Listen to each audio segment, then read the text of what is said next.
In the name of the Father, and of the Son, and of the Holy Spirit. Please be seated. So yesterday I was in Manhattan at St. Andrew's Church in Harlem at the diocesan anti-racism training, which is one of those trainings that's required for clergy and encouraged for leaders throughout the congregations. And in the midst of that training, they did an exercise, and it was kind of a fun exercise, so I thought we would just do that right here today. It's a simple one. Everybody got a piece of paper all wadded up, right? Wadded up nice and tight. You'll want it nice and tight. By the way, somebody said, is this what we throw at you? The answer is no. What you are going to do, though, is throw it into this. Now, here's a simple way it worked. At the training, we all sat up front, so the garbage can was up front.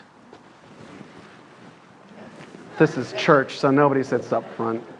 So this is the closest approximation to that. Simple thing. Everybody stand up if you can. If you can't, that's okay. Staying where you are. Get your paper into the garbage can.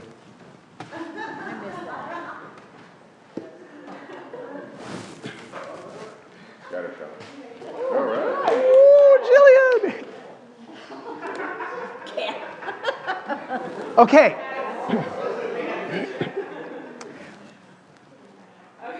Yeah, now they're going to start throwing them at me. Now it's a simple exercise. You can see that some of them got them in. Some are really good shots, by the way. Some of us. What? She's throwing it at my back. No.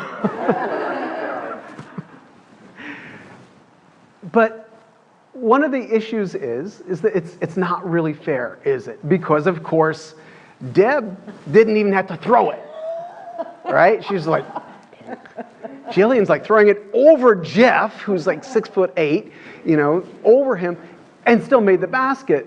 But some of you had a hard time even getting it past, and I don't know, maybe some of you even said, I can't do that, I'm just giving up and not trying. And that was kind of the point of this, which is that in life, we don't choose what position in society we're born into. So it's not a question of, I should feel guilty that I have all these advantages. No, it just is the way it is. Nor should one feel guilty for not having any advantages. That's just the way it is. And that means that it is much harder for some, sometimes even impossible for some, to get ahead, whereas others sometimes literally have it handed to them. By the way, there are some of us, I was in the very front pew and barely made it in. So some of us, the only way we're getting in there is by that luck of the draw. The odd thing is, you can sit down, I'm sorry. The odd thing is, that wasn't even the main point of that exercise. Because then our facilitator said, now, let's think about this a little bit differently. What could we have done differently to get more paper in the garbage can? And, this is a bunch of clergy and church leaders. You'd think we would have figured this out, right? And she says, the only rule I said was, get it in the garbage can and stay in your pew. What could you have done? Yeah, did we think of that? No. All we had to do was those of us up in front just turn around and say, hey, you want us to get yours in too? Not one person thought of that. And why? We never asked for help. Not only do we never ask for help, we never offer it. Because we don't think about it. We are so focused on getting our own silly little piece of paper in that garbage can. We are so focused on what we were doing that it never occurred to anybody to just look around and say, hey, I got you. And that was really the bigger point. Not only is the bigger point of the exercise yesterday, it was the bigger point that we see in today's gospel. We're so focused on our own little human things that we don't look around. Think about today's gospel for a second. Here Jesus and the disciples are, and they're ministering all over Caesarea Philippi, which if you don't know where that is, it's just a little northeast of the Sea of Galilee, so that should clear things up for you.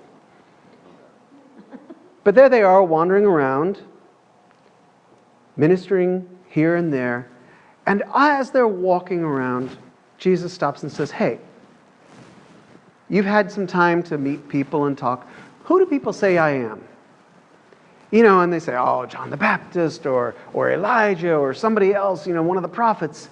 And Jesus says, good. Now, who do you say I am? And Peter straight out says, you are the Messiah.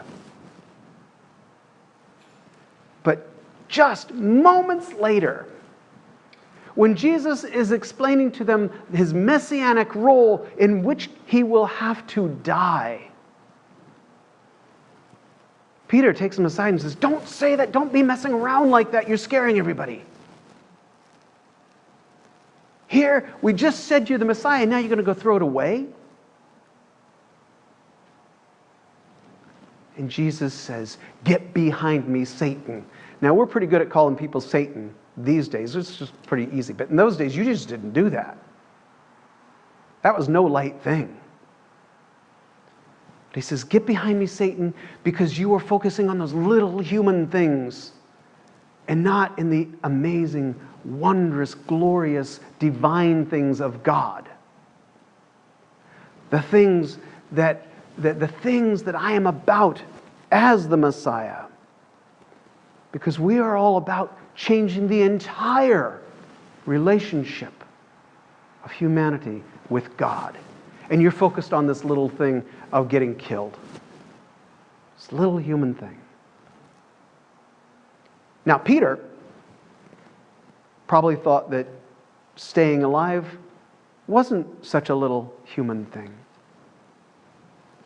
But that's because his focus was on him and his immediate group. Instead of looking around at the vast throngs of people, remember how the other week it said that Jesus saw them as sheep without a shepherd? Peter was focused on him. And Jesus says, no, if you're going to follow me, you got to get your focus off of you. If you're going to follow me, then you look at me and see where I'm going. This is a human thing, is it not? This need to focus on ourselves. And admit it, you probably would have done what Peter did and said, wait a minute, you're talking dying. That's not a little thing, that's a big thing. Because of the focus. But we do that too. We think of life as, or giving up one's life as the ultimate. And if that's too big to contemplate, think about something smaller. Just consider for a moment, what are those things that have you focusing on yourself? And by the way, when I think of yourself, I think also of your immediate family, because somehow they're always connected. What are the things that have you focusing on yourself to the exclusion of your community, your larger state, your country, the world, your brothers and sisters all around the world? What are those things that have you focusing on you? I can almost name them for you because they're the usual suspects, right? Safety, your health, your financial well-being, your power, your position in society, your comfort. We can go on, but we don't need to. You get the idea. These are the things that we focus on. And what Jesus is saying is, quit focusing on the garbage basket and turn around and look around at the people behind you.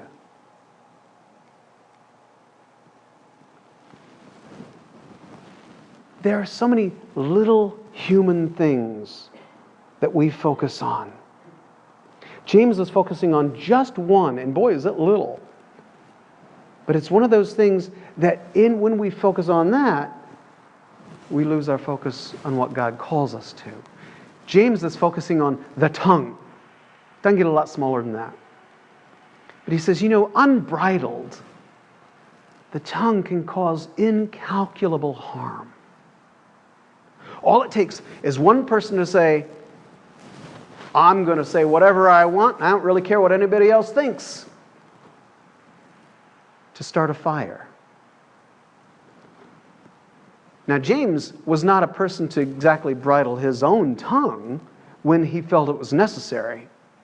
But his point was, when you speak, look around first and see who it is you're going to help and who you're going to harm. It's not all about you. That's what Jesus is saying. That's what James is saying. It's all about all of us. Jesus is saying to the disciples when he says, you've got to pick up your cross and follow me. He's saying you have to change your focus. You have to change your focus from yourself and all those little things we think of as so important to our focus on Jesus, to keep our eyes on him. It's the only way you can follow him. But when you follow, acknowledge that where he leads is quite often to the people behind you. So, do me one last favor. Imagine for a second you've got those pieces of paper again. You don't have to pick them up right now. Just imagine you've got them. Right where you are. And Jesus says, stay where you are, but get the paper in the basket. What are you going to do? Amen.